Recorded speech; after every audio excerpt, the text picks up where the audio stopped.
What's up, guys? Merry Christmas to you. My wife and I, we had an idea. Our anniversary is going to be December 31st, and that time just has zoomed by. And so we're going to talk about what we have learned so far being married close to 1 year. So let's go ahead and get straight into it. Baby, you can go ahead and go first. Okay.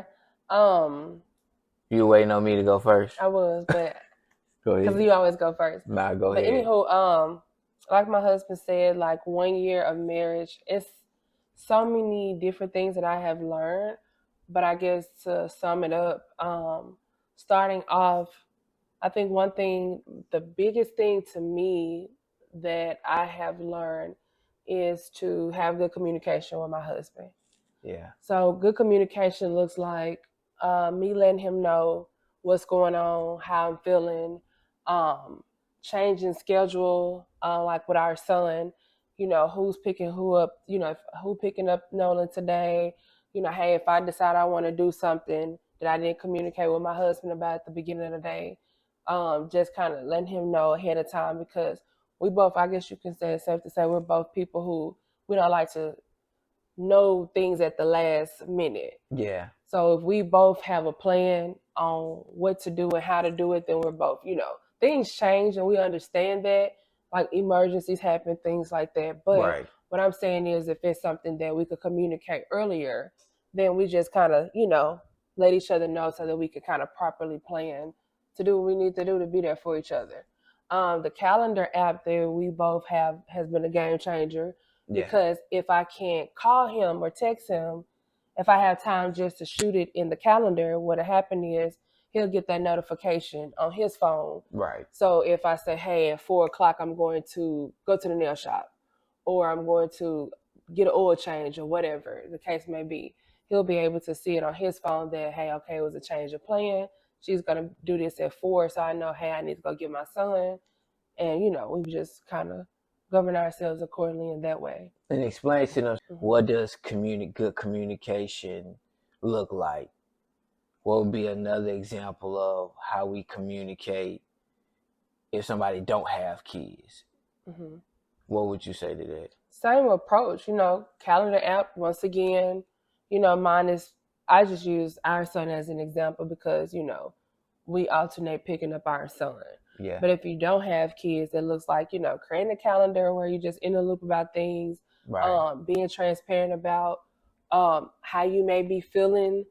Hey, I'm not feeling it today. Do you mind taking over for dinner? You know, sharing some of the tasks, knowing where you are mentally to be able to say, hey, this is how I'm feeling. Yeah. This is where you could step in, but having like that respect for one another where you just do it in a way where it's feasible. You know your spouse. So Right. if I know that you don't like to know things at the last minute, my priority would be in any measure I can just to say, hey, like this is where the schedule changes for this particular day. I think that for me, what communication looks like is just realness. And Mm-hmm. that's what Morgan and I talk about. And I tell her that a lot.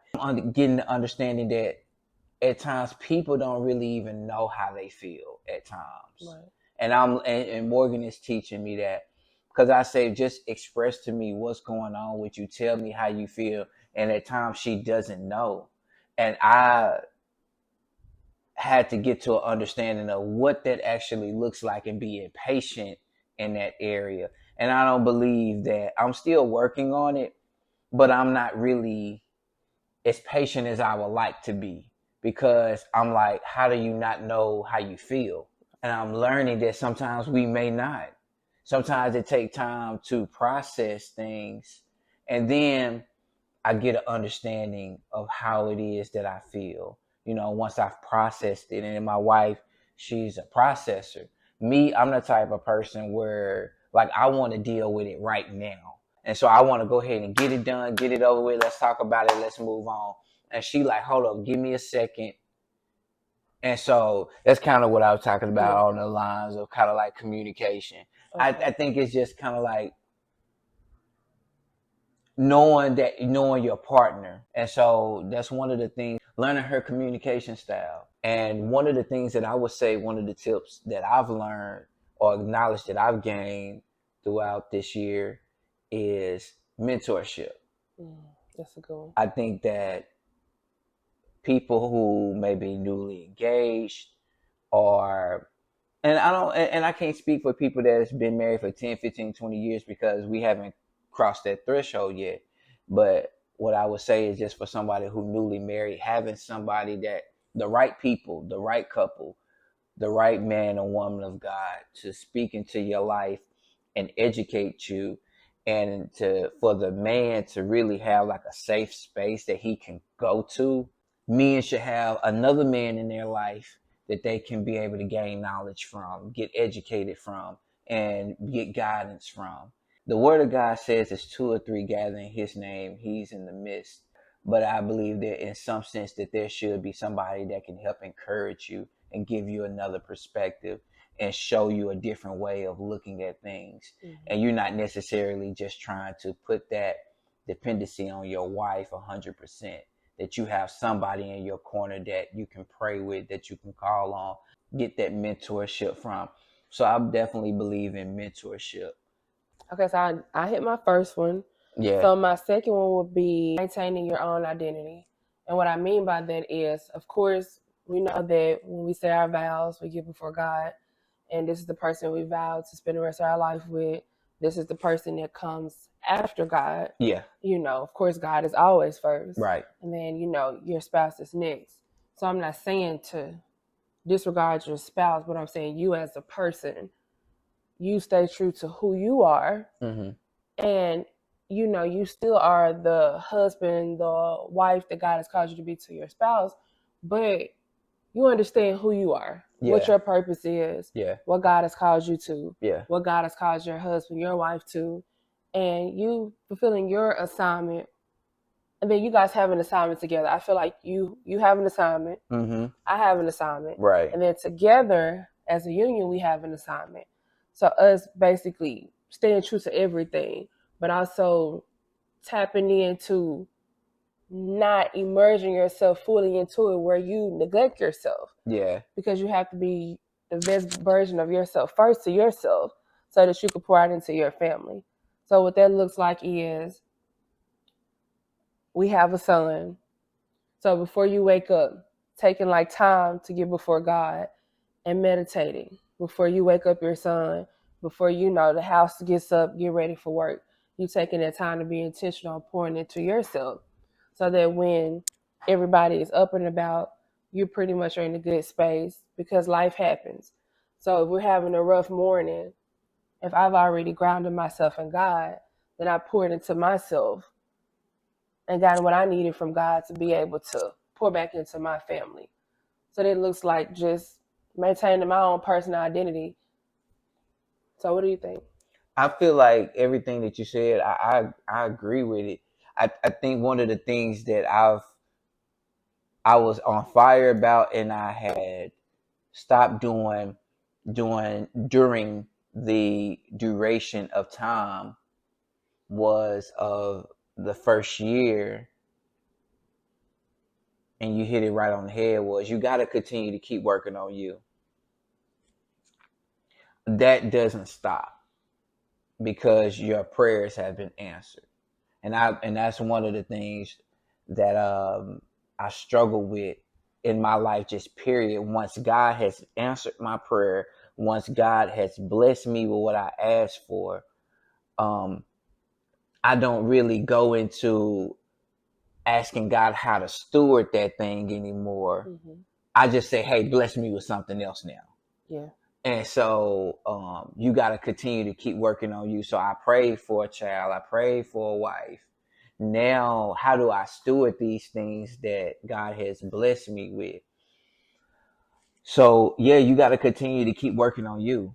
And you can't stop that because you have your prayers has been answered. You got to continue to keep putting the work, and you can't continue. You can't get lazy with that because God has blessed that area of your life. So that would be my take on it. Number two, I would say disagreeing is okay.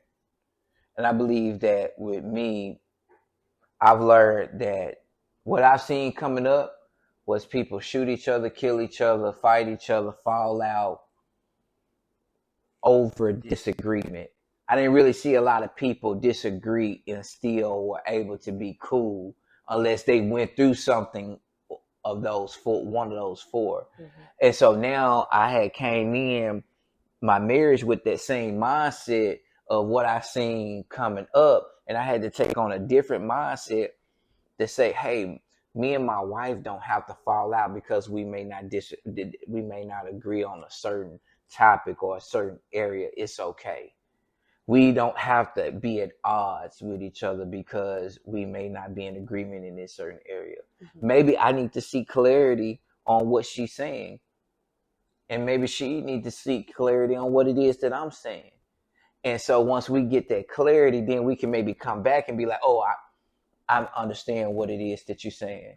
You know, God show up in a way where he gives that clarity and we get that understanding. And then once we get that understanding and that clarity, then we'll be like, I see what you're saying. And then we may come to an agreement. But just because we're not in agreement at that specific time does not mean that the marriage has to end or the relationship has to end because we are not agreeing on something.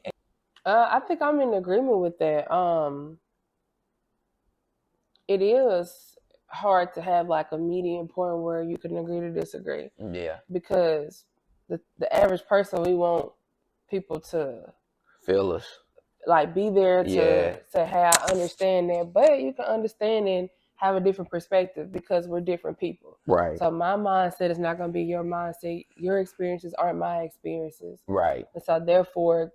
Yes, that's so powerful. So. Yes. Therefore, we're not going to have similar inputs or outputs. Yes.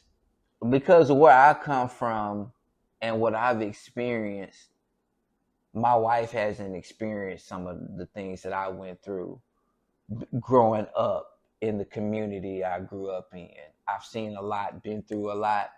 When I'm riding around or if I'm in a certain part of the area where I grew up in, there's a certain mindset that I take on. And my wife is helping me realize I don't have to take that same mindset on anymore. But that was the mindset that I had, was accustomed to having to survive in a period of my life. And it's okay to let your guard down in certain areas and not walk around in fear. And we disagreed on that for quite some time. But now I'm getting some healing in that area. And I'm knowing that I no longer have to walk in fear. Let's give us your third point, because I don't want to get on one. Nah. But go ahead. I think I was just sitting here pondering on my third point. Continue to date. Yeah. You know, create that intimacy where... That'd be my last one too. Yeah, creating that intimacy where you still capture the essence of why we are here. Yeah. You know, like, I think for me, just as a mom, you know, ladies, you can relate. Once you have a kid, it changes you mentally, physically, and emotionally. Yeah. And it's a beautiful thing. Don't get me wrong. I absolutely love my son. One of the best things that have happened to me. But, you know, there are some changes that did take place, you know, with my husband and I, where, you know, we had to adjust. We're first-time parents. Yeah. So we had to adjust to sleep. When I was pregnant, I slept good. We slept good. People would ask us how everything going, what y'all been up to. We're like, sleep. Our son came, and I'm like, oh, you out of my stomach now? Like, you sleep what? Like, what is that? So if he woke up, you had to get up with him. And a lot of people taught us, like, hey, you got to sleep when he sleep. And I think we kind of, like, took that lightly at first until we actually stopped getting the sleep and then having to still function and do whatever it was God has called us to and be 10 toes down to do that. Without sleep deprivation was very much so real. So going back to my point, that caused like us not to have the intimacy that we once had, where it was just be as simple as like having dinner together, Yeah. uninterrupted. Yeah. You know, where we could just say, "Hey, how was your day?" You know, what happened throughout your day? If things, happen where it bothered us, we kind of had that safe space amongst each other just to talk. Yeah. And I think that, we were just like in parent mode, like, okay, task oriented. Yeah. Like, okay, what does Nola need? Okay, I got this. Let me fix this. Let me do this. Because, of course, we want to be the best version of ourselves as we can be for our child. Right. But we lacked, like, staying in the loop of what you need, what I need. We just, this was something new for us. We felt like, hey, we've been together for years, so we pretty much know each other. So we're, getting to know him. It's so important to continue to date because your relationship becomes task oriented, where it's only focused on, now that we have a newborn baby, it'll be focused on just our son, right, or just our puppy, or just keeping the bills paid, or just making sure we good stewards at church. You know what I'm saying? Yeah. It started becoming task oriented. Right. And I just I seen like relationships fail like that. And I wanted to fight for my marriage and fight for my relationship. And one of the ways that I'm fighting is to make sure that I continue, no matter what we have going on, if it's children, if it's bills, if it's our dog, if it's church, to continue to invest in my wife. That's one of the main things. I have to continue to invest, and I have to ask God for strength to continue to, and that's what sometimes I cry. I gotta cry.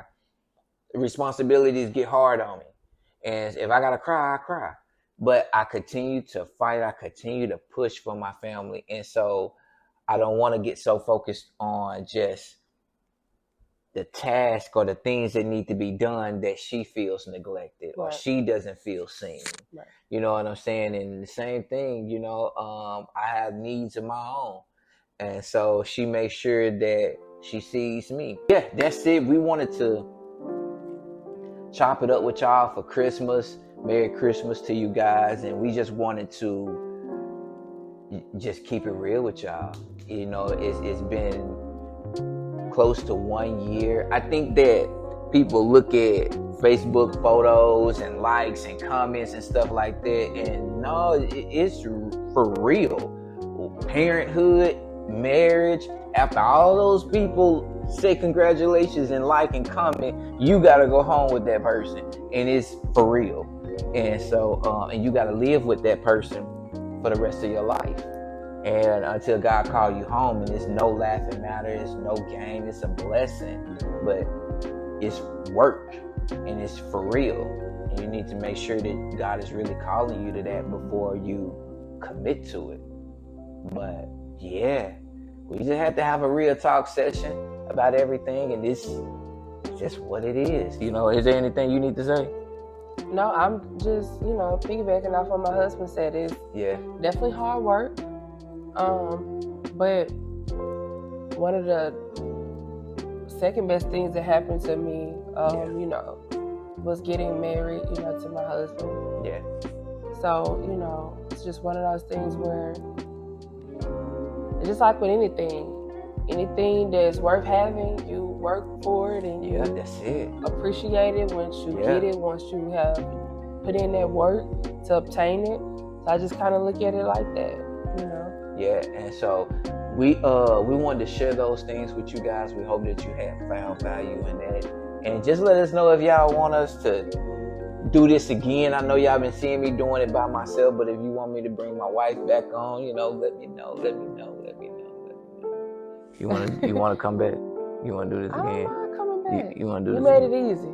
I did? Yeah. Okay. Well, enjoy the holidays. And I hope that you guys have a blessed Christmas, and see you soon. Happy holidays.